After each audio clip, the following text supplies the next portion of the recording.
రిజర్వేషన్ల అంశం ప్రధానంగా తెర మీదకి వచ్చింది.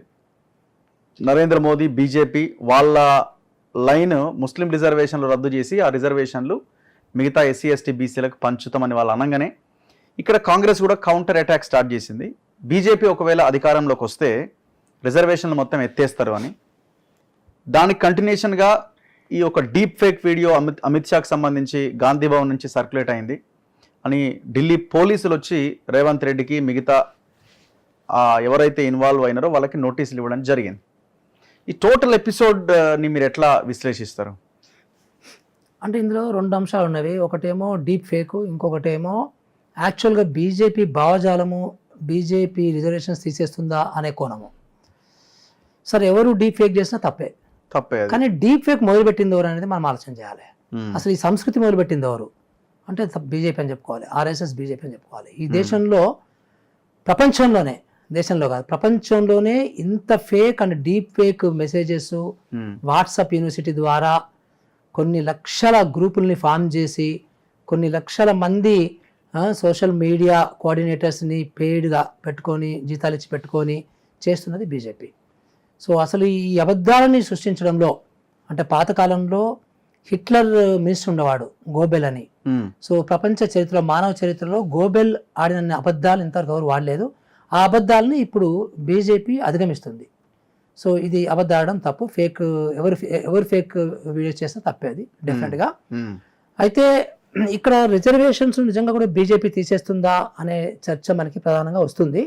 అట్లాగే బీజేపీ రాజ్యాంగాన్ని కూడా మారుస్తుందా అనేది కూడా, ఈ రెండు బాగా వస్తున్నవి. అంటే రాజ్యాంగానికి రిజర్వేషన్స్కి రెండింటికి ఇంటర్లింక్ ఉంది. సో రాజ్యాంగం ఇచ్చినటువంటి రిజర్వేషన్సే. చాలామంది అనుకుంటారు రాజ్యాంగం అంటే అంబేద్కర్ గారు ఇచ్చిందేమో అనుకుంటారు. అంబేద్కర్ గారు రాసినారు, ఎవరి ప్రోద్బలంతో లేకపోతే ఎవరి ఆదేశాలతోని ఆయన రాశారంటే అప్పుడు ఉన్నటువంటి రాజ్యాంగ పరిషత్ తరఫు నుంచి అంబేద్కర్ రాయడము, రాసిన వాటిల్లో కొన్ని తొలగించడము, కొన్ని అప్రూవ్ చేయడము, ఆమోదం చేయడము, ఇవన్నీ చాలా డీప్ డిస్కషన్స్ అయ్యి మనకి రాజ్యాంగ పరిషత్ ఉన్నటువంటి 250 మంది సభ్యులు అప్రూవ్ చేసిన తర్వాతనే మనకు వచ్చిన రాజ్యాంగం ఇది. అది అందరూ తెలుసుకోవాలి, వెరీ ఇంపార్టెంట్.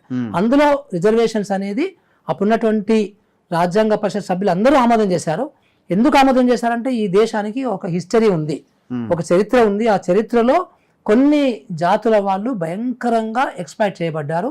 అంటరానితనంగా గుర్తించి వాళ్ళని కొన్ని వేల సంవత్సరాలు పక్కన పెట్టడం జరిగింది. వాళ్ళు దారుణంగా అభివృద్ధి నోచుకోకుండా జరగడం జరిగింది. అట్లాగే కొన్ని కులాలు కూడా వెనుకబాటుతనంలో ఉండడం జరిగింది. సో వారికి కూడా కొంత మేరకి ఈక్వేట్ చేయడానికి, సొసైటీని సమతుల్యం చేయడానికి ఈ రిజర్వేషన్స్ అనేది పెట్టడం అనేది ఉంటుందన్నమాట. అయితే మనకి ఇప్పుడు దేశంలో ప్రస్తుతం జరుగుతున్నది ఏంటంటే రెండు భావజాలాలు జరుగుతున్నాయి, బాగా గట్టిగా రెండు భావజాలాలు మరి బయటకు వస్తున్నవి.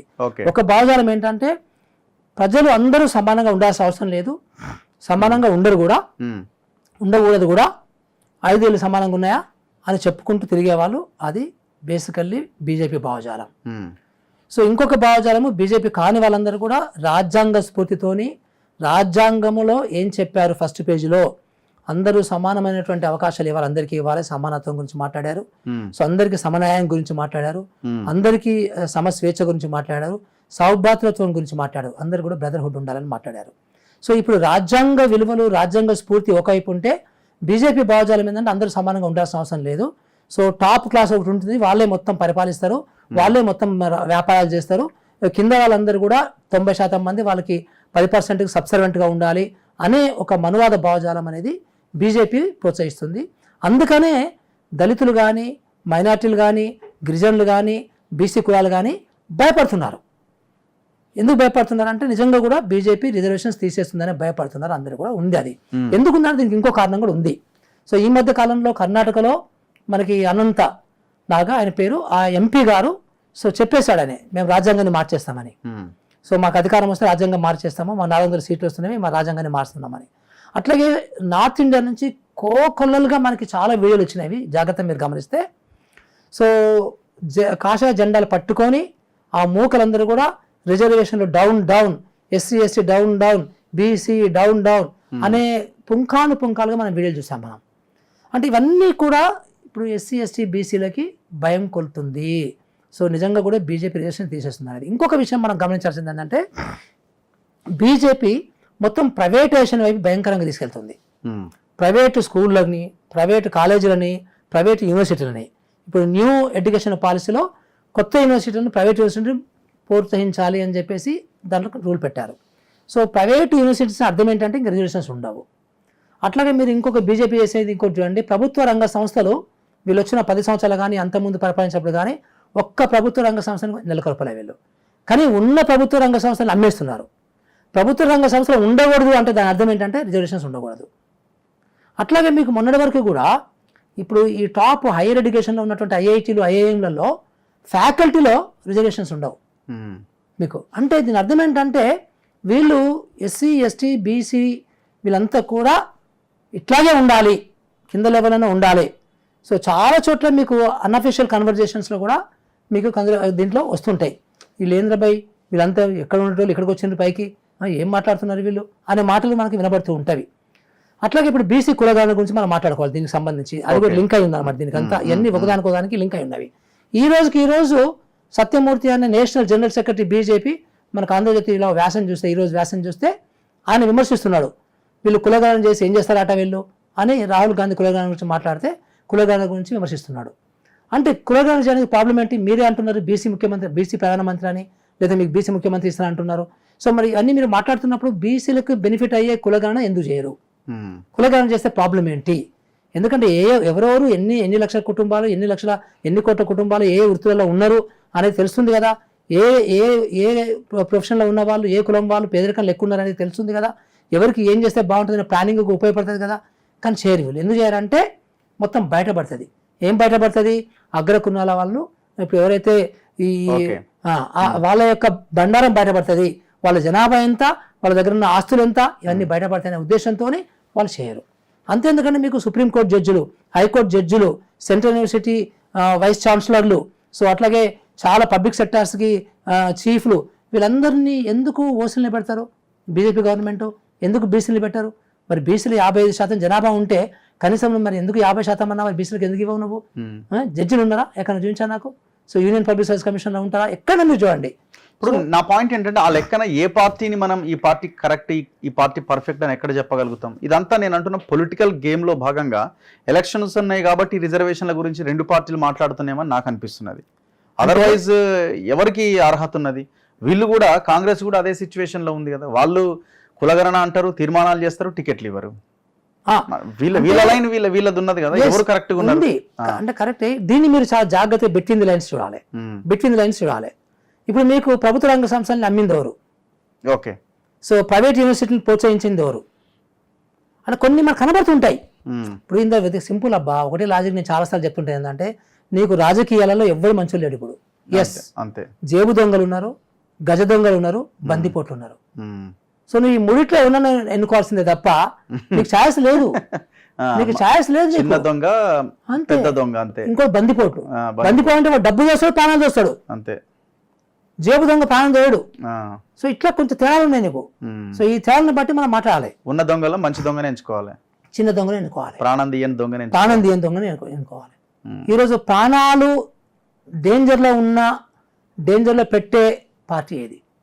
మీరు మణిపూర్ ఎగ్జాంపుల్ తీసుకోండి.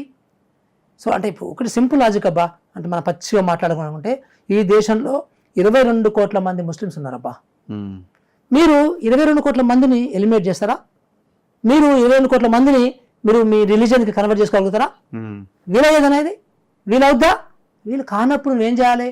అందరూ కలిసి ఒక హార్మోనియస్ సిచ్యుయేషన్లో, ఒక మంచి సహోదరభావంలో, మనకి రాజ్యాంగం చెప్పింది సౌభాతృత్వం అని, ఆ సౌభాతృత్వము అనే కాన్సెప్ట్లో అందరూ సుఖంగా ఉండడానికి, అందరూ పీస్ఫుల్గా కోఎగ్జిస్ట్ కావడానికి నువ్వు ఒక ఎన్విరాన్మెంట్ క్రియేట్ చేయాలి. కానీ ఈరోజు బీజేపీ ఏం క్రియేట్ చేస్తుంది?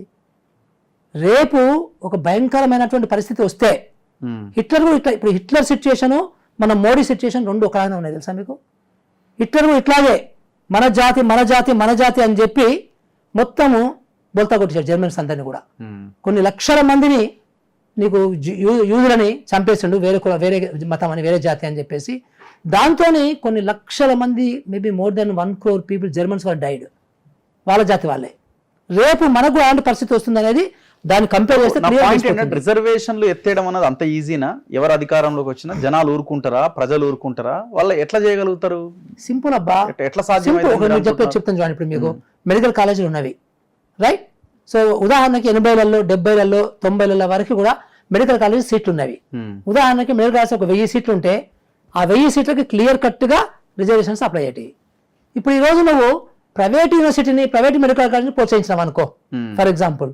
సో ప్రైవేట్ మొన్న మనం లాస్ట్ గవర్నమెంట్ కూడా సబితా ఇంద్రారెడ్డి చెప్పింది కదా, No. సో ప్రైవేట్ యూనివర్సిటీలో రిజర్వేషన్ ఉండదని for example. Um, so private యూనివర్సిటీలో రిజర్వేషన్ ఉండకపోతే నీకు ఏమవుతుంది? ఇప్పుడు ఈ 1000 సీట్లు కాస్త 10,000 సీట్లు అని అనుకోండి, అంటే ఆ 1000 సీట్ల రిజర్వేషన్ ఉంటుంది, కానీ మిగతా 9,000 సీట్లలో రిజర్వేషన్ ఉండదు.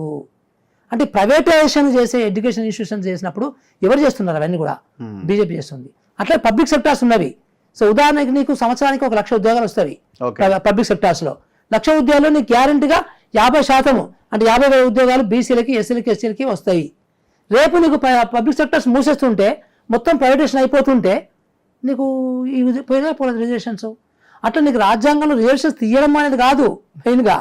సో ఆటోమేటిక్గా ఇలాంటి కొన్ని చర్యల వలన రిజర్వేషన్స్ పోతాయి ఆటోమేటిక్గా. సో ఆ చర్యలు ఏంటంటే మనం జాగ్రత్తగా గమనించాలి. నెంబర్ 1. నెంబర్ 2, సో రకరకాల కారణాలతో ఈ రిజర్వేషన్స్ని ఇప్పుడు ఉదాహరణకి ఇప్పుడు 50% మంది బీసీలు ఉంటే 27% ఎందుకు ఇవ్వాలండి? ఇప్పుడు ఇదే బీజేపీ గవర్నమెంట్ ఏం చేసిందంటే 2% ఉన్న అప్పర్ క్యాస్ట్ పేదవాళ్ళకి ఉమ్, 10% పెట్టింది. అవును, దానికి మాత్రము ఏ కమిటీ అవసరం లేదు, ఏ లెక్కల అవసరం లేదు, ఏ జనాభా లెక్కల అవసరం లేదు, ఏ సర్వే అవసరం లేదు. బట్ ఈరోజు బీసీలకి రిజర్వేషన్స్ ఇవ్వడానికి మాత్రము ఆ 27 కంటే ఎక్కువ ఉండదట. అది సుప్రీంకోర్టు పెట్టింది అంటారేమంటే, సుప్రీంకోర్టు పెడితే నువ్వు చట్టం చేయి, ఉమ్, చట్టం చేసి సుప్రీంకోర్టు రోజు మూసుకొని కూర్చుంటుంది కదా. నువ్వు చట్టం పెట్టకుండా ఏం పెట్టకుండా నువ్వు సుప్రీంకోర్టు మీద పడేసానంటే అంటే ఈరోజు ఆ 27% పెంచడానికి ఆ కుల గణన చేస్తే ఉపయోగపడుతుంది, కానీ వాళ్ళు చెయ్యరు. మొన్న అక్కడ బీసీ గవర్నమెంట్, బీసీ ముఖ్యమంత్రి బీహార్లో కులగణన చేసి ఇమ్మీడియట్గా నీకు మొత్తం అన్ని రిజర్వేషన్ పెంచి పడేసిండు, because as per actions. So ఇప్పుడు ఈ పొలిటికల్ ఈ సినారియోలో ఎవరు అఫెన్స్, ఎవరు డిఫెన్స్లో ఉన్నారని మీకు అనిపిస్తున్నది? అంటే వాళ్ళు రిజర్వేషన్లు అంశం లేపడము, అసలు రిజర్వేషన్లు ఎత్తేస్తారని వీళ్ళు స్టార్ట్ చేయడము, రేవంత్కు నోటీసులు ఇవ్వడము. సో ఈ చర్చలో ఎవరు అఫెన్స్లో, ఎవరు డిఫెన్స్లో ఉన్నారని మీకు అనిపిస్తున్నది? అంటే పొలిటికల్గా ఎవరికి ఇబ్బంది కలుగుతా ఉన్నది? పొలిటికల్ ఇబ్బంది న్యాచురల్గా బీజేపీకి జరుగుతుంది. ఓకే, ఎందుకంటే బీజేపీకి సంబంధించి వాళ్ళ యొక్క మైండ్ సెట్, వాళ్ళ యొక్క భావజాలం ద్వారా మనకు తెలిసేది ఏంటంటే వాళ్ళు రిజర్వేషన్స్ని తగ్గించడానికే ప్రయత్నం చేస్తారు. అది చాలా క్లియర్, వెరీ వెరీ క్లియర్ అది. సో సహజంగా సో కాంగ్రెస్కి ఉన్నటువంటి అంతో ఇంతో వారికి ఒక సెక్యులర్ భావజాలం కావచ్చు, ఒక రాజ్యాంగ భావజాలం కావచ్చు, సో వాళ్ళు రిజర్వేషన్స్ ముట్టుకోకుండా ఉండడానికి ట్రై చేస్తారు.